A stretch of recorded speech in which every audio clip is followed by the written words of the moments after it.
So is Voiceless Voice actually worth it? You guys smash the living crap out of that subscribe button so you guys don't miss out on more awesome content as per every market watch. Leave a comment down below, tell me what you guys are thinking about today's market. One of you will be walking away with a booster pack. We've been doing this on every single market watch except for one, but that's okay because there were two that day and you already had one, so it's okay. So we're going to be taking some of this market watch time to look at Voiceless Voice and some of the card prices floating around these cards. Right now, a Voiceless Voice Core on Kongs is going to cost you $254. Now remember, discount code MCO40 is going to save you on your purchase. And before you're like, well, Robbie, you know, Kongs is out of a lot of stuff. They actually just did a huge restock across the board on pretty much everything yesterday. And a majority of this stuff, except for boxes, are all still in stock here. And oh no, the Secret Ashen Dragon is sold out. But everything else is still in stock for you. So if you're looking at wanting to pick up a Voiceless Voice Core, or if you were looking at wanting to get Goblin Bikers, or, you know, an Ashen Core, they have all of this stuff.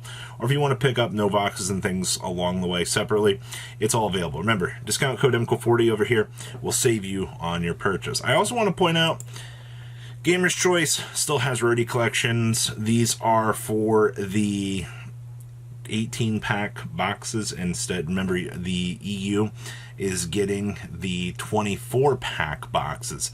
So I know it's so weird that there's a differentiation in product. Discount code MCO40 over here, save you on your purchase. They also have Phantom Nightmare singles as well. So if there's something that you want to grab from over here as well, you don't want to go through Kongs, it all works across the board. So feel free to use it in either place. Tier 0, What's Good 5 also, if you want to check them out as well. They will have restocks and things over time as well. So 3 excellent places for you to get everything that you currently need. Now, I'm going to talk more about this week's next play in another video later in the week.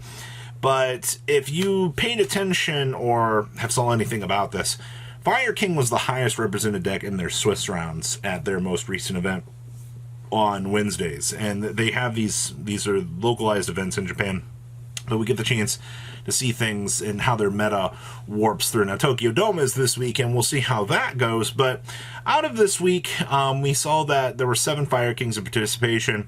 But look at your finals here. Your top 8 is Voiceless Voice, Flaunderies, Valmonica, Unchained, and Valence. Now, obviously, we can't really do much with the Valence stuff here, but let's call it what it is at this point. You're looking at this data and you're like, wow, you know, Voiceless Voice, you know, this is all post-Legacy of Destruction, which means you get 1 new card to change things up. Shout out to Valmonica over here. Also, shout out to Flaunder down here. You know, the OCG just got all their Flunder stuff back. They're at the same state that we are in the TCG with what they're playing, and Flunder's still being good. So, what was the winning list out of this? Yes, this is your winning list for the Voiceless Voice. And yes, I know they play Maxi, boo-hoo, you can change this out if you really, obviously you're going to change this, alright? It doesn't detour things at all, but you see the hand trap usage here. You see most of the new stuff, and they only played 1 new card out of Legacy. Alright, just 1 of it. Now, take a moment to process that and understand, like, what's going on with that. Now, one very interesting thing about this list that really is going to catch people off guard is if the Psyframe gear down here. You know, ever since Gamma has been put to 1, a lot of people have been looking for alternatives to abuse this guy.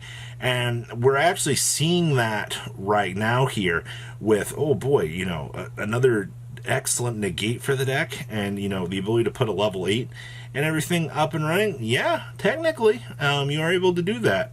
And of course, different dimension grinds. This is the reason why I showcase this is like the best current modern era example of what you can see for this deck. Now, let's take a look at some price points here.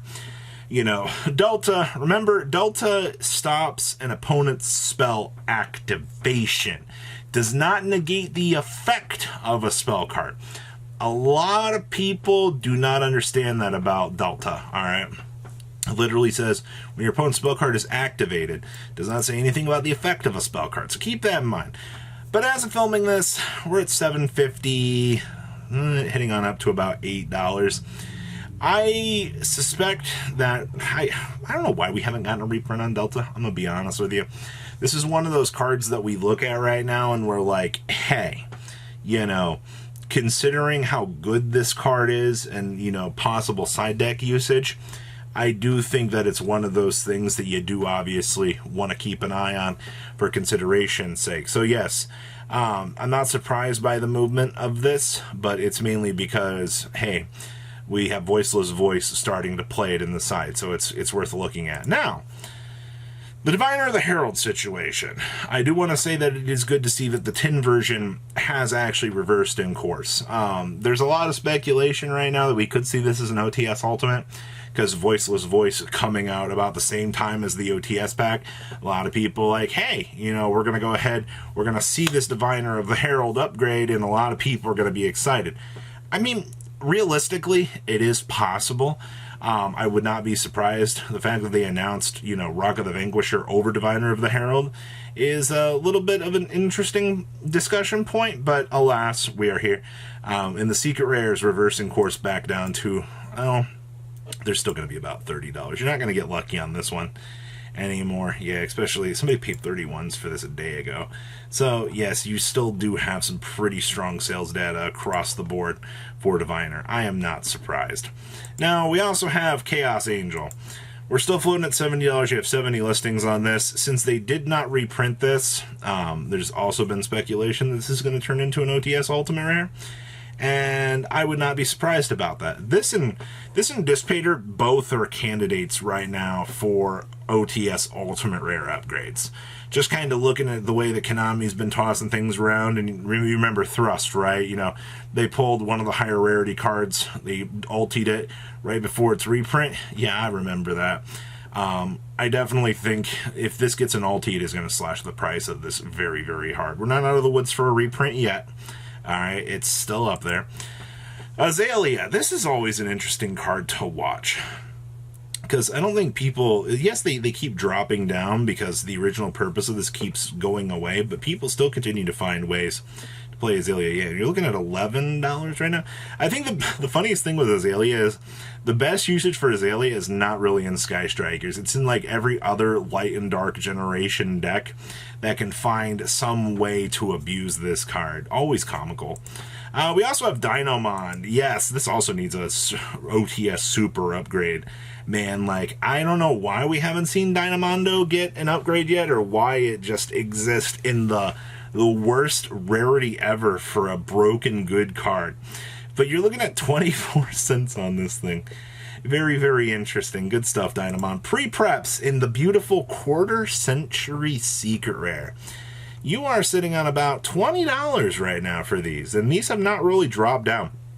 These have been very cruise control across the board, which has been very good to see.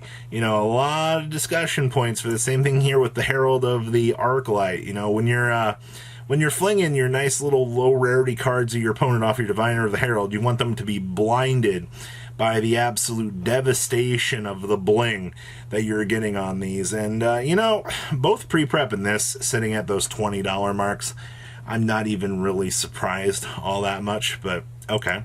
Saravis is still sitting at $20. You can still get a nice dual overload version down here for $3. Love the pre-sale on this thing. Or, you know, you can play a rare. Yes, you can have a rare staring at you the entire time in your hand going, hi, you should have rarity upgraded me when you had the chance. But either less, it's a one-of. If you really want to spend the $320, you can get a German. Oh, so yeah, Mystic TCG has the line here with Germans at $1.99 a piece. That's $1 less than these. That's a lot of Saravis. Holy moly. Well, that's interesting. And also, I know nobody ever looks at Odd Eyes Wing Dragon, but this thing is still it moves, actually. Nice line in the sand here from Gamer's Choice at 24 cents a piece. I don't expect anything crazy to shift out of this thing, but, you know, just for the sake of looking at the card for the meme, it's so many listings, it's actually insane. So, what do you guys think about the Voiceless voice deck and the bits and pieces that float around it? Please leave a comment down below. Tell me what you guys think, and I'll see your beautiful faces back here later in the day, guys. Patrons, thank you.